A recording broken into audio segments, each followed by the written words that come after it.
And Olamide Odekunle is standing by to bring us up to speed. Good morning, Olamide. Good morning, team. How are we doing this fine Wednesday We're good. morning? Very well. Good morning. Very well. I've got some very good stories for you guys. Are you ready? Sure. I'm going to need more than that. Born ready. Sure. Take it away. Let's get right into it.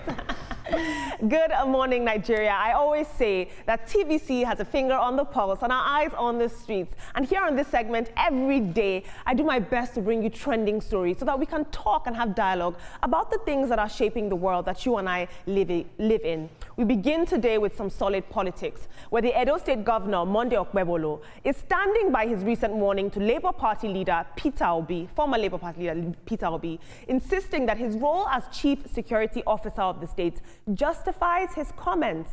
He described the statement he made as advice, not a threat, adding that his concern is rooted in ensuring the security and the order of the state. Take a look at what he had to say. They don't have shishi. Do they not say they don't have shishi? So why are they crying? As he was playing in the street Advice, and they went out. Inside the airport, at the gate of the airport, my policeman was shot dead.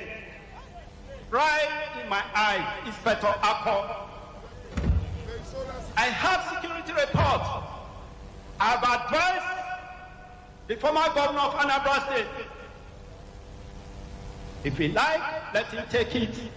If he like, let him not take it. If he like, let him dwell on social media. It doesn't concern me. In the fallout of this, a civil society group, Leadership and Accountability Initiative, sees this very differently. The group has now petitioned the U.S. Embassy in Abuja, urging a visa ban on Governor Okpebholo and his family. In the petition that's circulating on social media, the governor is accused of issuing state-sanctioned threats against Obi's freedom of movement and political participation. The group described the comments by Okpebholo as a clear abuse of office and a threat to Nigeria's democratic space. They actually sent this to the U.S. Embassy. This is very interesting. Now, the Minister of the Federal Capital Territory, Nyesom Wike, has thrown his weight behind Okpebholo's comments. He said that we should stop, Nigerians and politicians included, should stop politicizing security and governance issues. Very interesting. Let's take a look at social media. Essentially, Okpebholo said, I said what I said.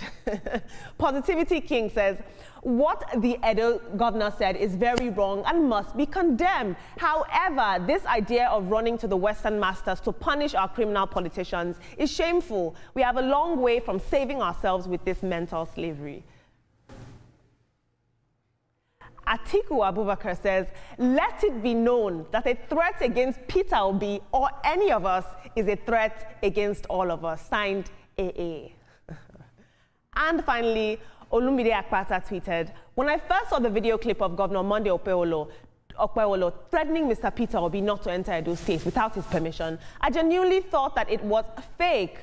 Perhaps one of those AI-generated videos or a poorly written skit, but it's now clear that it wasn't fake. The governor hasn't denied it, no spokesperson has disowned it, and it's being reported on credible news platforms, so we must assume it was real, and that's deeply troubling.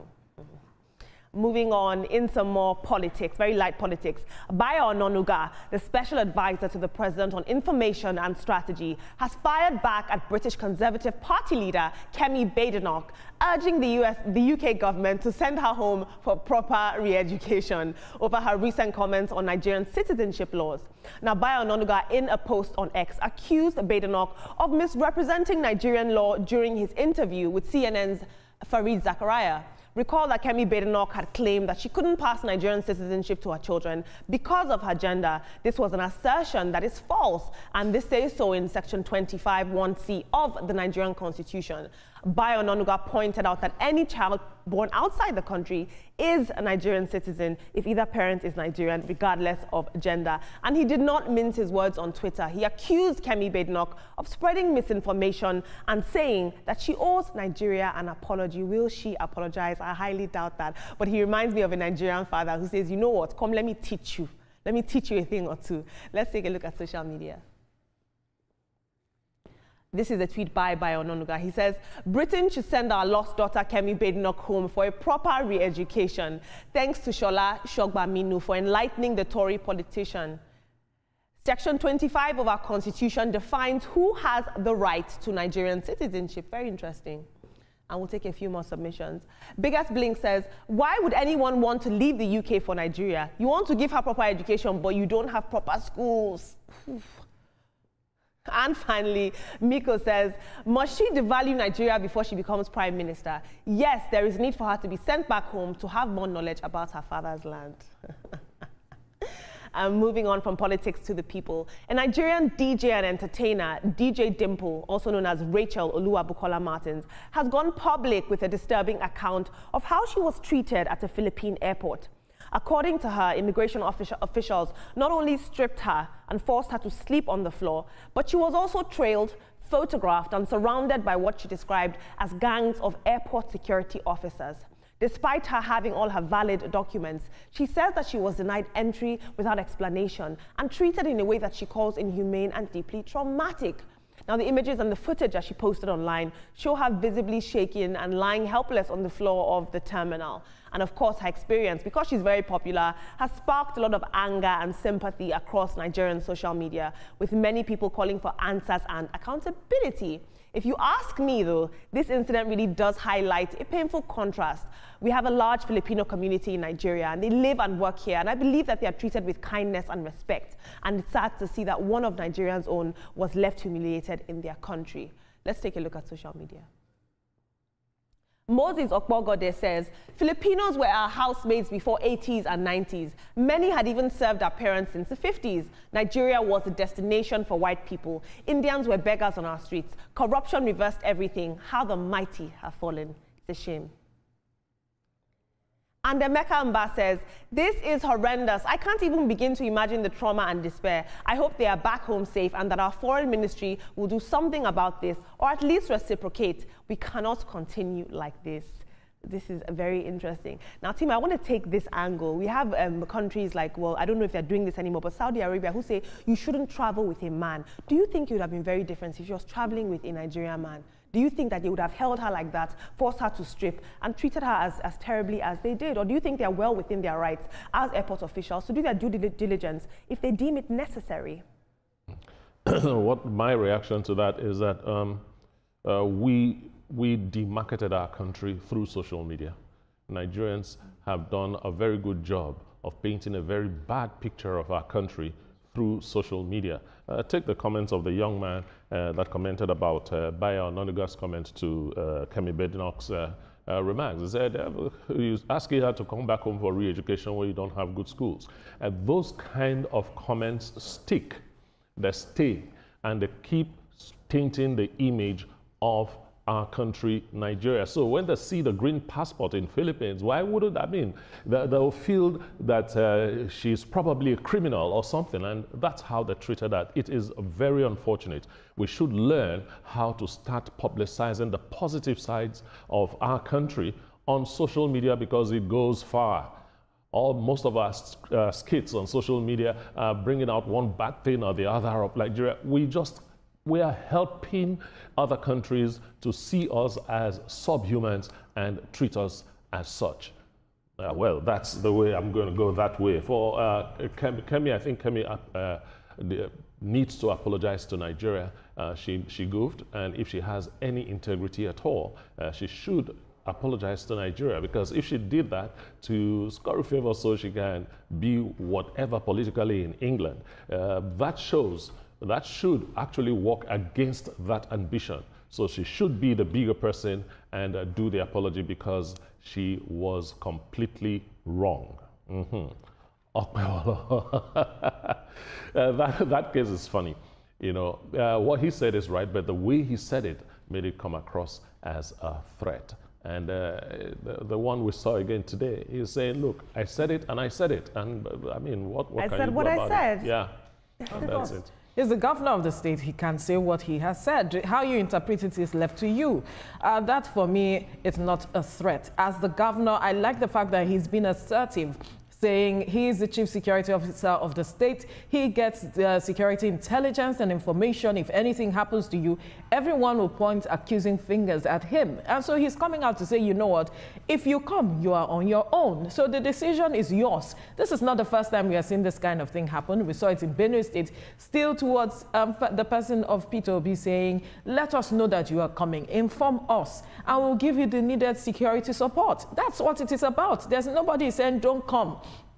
Just inform us. And I don't think that is hard or difficult to do at the end of the day. So Atiku speaking, for me, is just we are politicizing what is not. Let's focus on issues and address them as they should be addressed. And talking about Kemi Badenoch, let me just read that section of the Constitution. Section 25, subsection 1C says, every person born outside Nigeria, either of whose parents is a citizen of Nigeria. I think she needs to study our constitution appropriately and understand what our constitution says. She continuing to ride on the marketing Nigeria to think that it will earn her some credit with the British, she's wrong.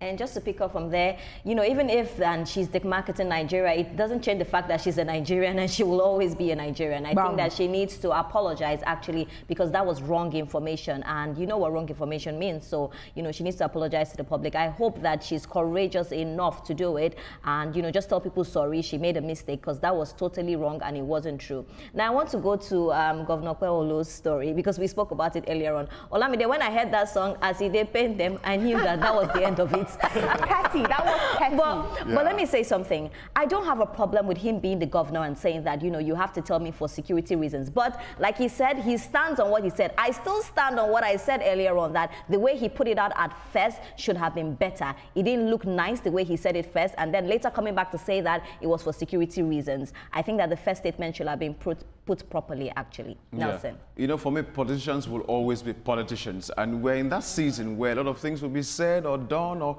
look, what I want to tell you guys, Nigerians, listen.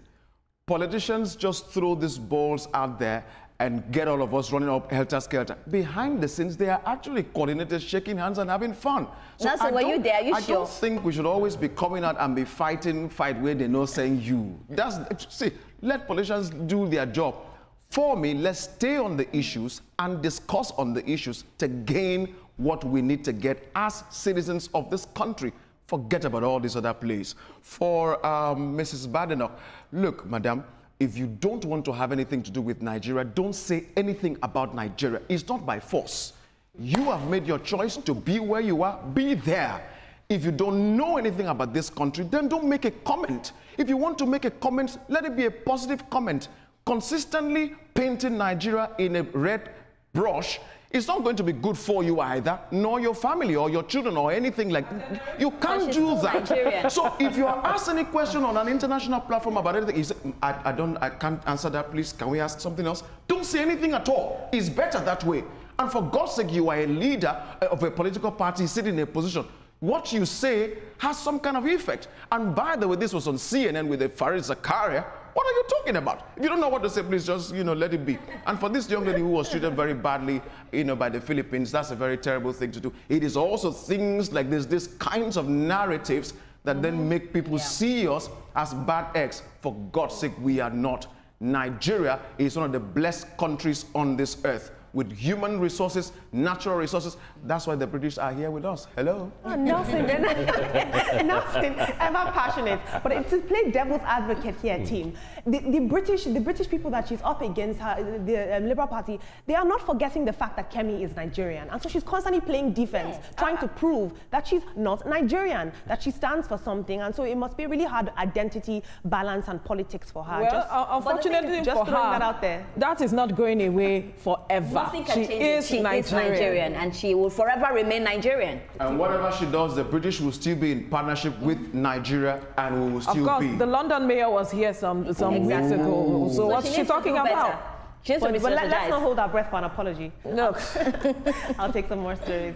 Moving on in the world of social media, Pastor Chris Oyakilome, the founder of Christ Embassy, is trending online after telling his congregation that tithes should not be given to the poor or the suffering, but brought strictly to the house of God. Take a look at this short video. Tithes to do good, no matter how good the work is. You can't give your tithes to a suffering person because the person is suffering, so you're going to give him money, you give him your tithes. You can't give him your tithes. Why? Because, you see, the tithe belongs to God. The first fruit is also the same. The first fruit is not something you decide whether or not you're going to give to God. The first fruit belongs to God. He lays claim on the first fruit. Now, these comments have triggered sharp reactions on social media, and many Nigerians who are grappling with economic hardship say the message is tone deaf and ignore the church's role in showing compassion and social justice. Others, however, argue that biblical instruction on tithing is clear and not open to our emotional interpretation. But while this debate rages on, there's one question: can faith and doctrine exist side by side with the urgent realities of poverty? If you ask me, doctrine is divine, but should it ignore human suffering and everyday realities of our neighbors? What do I know? Let's take a look at social media. Deo Tumba says, no lies in it. Tithes are for God. You can do good with different giving, not your tithes. This conversation is above carnal men. Hallelujah. Bulletproof says, exactly. I will not use my tithe to help the poor. My tithe is a debt owed to God, just as I won't rob Peter to pay Paul. And finally, Mas Dinero says, religion in Nigeria will have you stepping over a dying man to drop money at the altar. Moving on in entertainment news that is a bit heartbreaking, legendary actor Bruce Willis is facing a severe health decline. Recent reports reveal that the 70-year-old star can no longer speak, read, or walk due to the rapid progression of frontotemporal dementia, a degenerative brain disease that affects the brain's frontal and temporal lobes, the areas that are responsible for language, movement, and emotional regulation. He now requires full-time care, and he can no longer hold basic conversations, walk unaided, or even remember key parts of his own successful film career. His family, who have remained by his side throughout his ordeal, is now asking for continued privacy as they navigate this incredibly difficult time. Another news that broke yesterday is the fact that Ozzy Osbourne, the legendary frontman of Black Sabbath and one of the founding fathers of heavy metal, has died at the age of 76 years old. His family confirmed that he passed away in the UK, surrounded by all his loved ones. And though no cause was actually given, Ozzy Osbourne had suffered and battled health issues for years. I'll take some social media reactions to this. Let's see what people are saying about Bruce Willis. Nitin Rana says, so heartbreaking to see how time and illness can take away even the most cherished memories. Wishing strength and peace to Bruce Willis and his loved ones. Same here, girl. Same here. And Dr. Samia says, I just hope they don't wheel him out at an award show like they did with Richard Pryor and Annette Funicello. We should just let people be sick in peace without making them into spectacles. But he could also be, it's important that he raise awareness for this disease. But what do I know? Do you have an interesting perspective and you're watching back home that you'd like to share with me? Please tag us with the hashtag TrendingNowTVC on any social media platform. I'd love to hear what you guys have to say. Team, once again, we are talking about doctrine on this show. What do you guys make of this? Both arguments are pretty strong. Doctrine about tithe? I mean, tithe is tithe, you know? That's what it's supposed to be. It's like asking somebody to use his child's school fees for charity. You know, it's the school fees. You pay the school fees. Simple. You know, I don't like delving into these kind of things for too long, because it is clear it's a religious thing. Whether you believe that he is right or he's wrong is your cup of tea, not mine. All right, Ozzy, rest in peace. And Bruce Willis, I really love that guy. Dementia is not a very good thing, and I sympathize with him. Let's give him some privacy. Right. Bruce Willis, I can only wish you a quick recovery. Ozzy Osbourne, may your soul rest in peace. For the matter of tithing, my own monies belong to God, and so whichever way he tells me to administer it, I administer it, tithe or not. So I tell people, based on your conviction, do the needful. Ensure you have a relationship with God and you understand when he tells you what to do. And yeah, just picking up from there, is even in the Bible, God said whoever gives to the poor, you know, has a place in his heart, because God definitely loved the poor. I don't like the fact that we try to tell people what to do with their monies. I may have my money and I want to give it to the church. I may have my money and I want to help the poor. You read one tweet that said people would rather step on their neighbor rather than do something, you know, to help the person. You take the money and pay tithe. Well, your neighbor's daughter just needs small money to go to school or eat. Let's rethink about it. I think the matter of the tithe is pretty clear. Pastor Yakilome was trying to clarify that there's a difference between helping the poor and doing that. That's fine. But for your tithe, there's a clear law in Malachi chapter 3, verse 10. If I can read that message Bible, it says, bring your full tithe to the temple treasury so there will be ample provisions in my temple. I just want to stop that there. So it's your choice to do that, and that's just all about that. Glory, glory, Nelson. All right, thank you, Olamide, for those stories. Nelson, your message is clear, but do what God asks you to do. This is where we have to wrap things up on the program for today. Let's let you know that the views and reactions of all our resource persons are theirs and have no connection with TVC News. Up next is Your View with the ladies. Afterwards, this morning with Yori Folarin. Stay safe. Bye.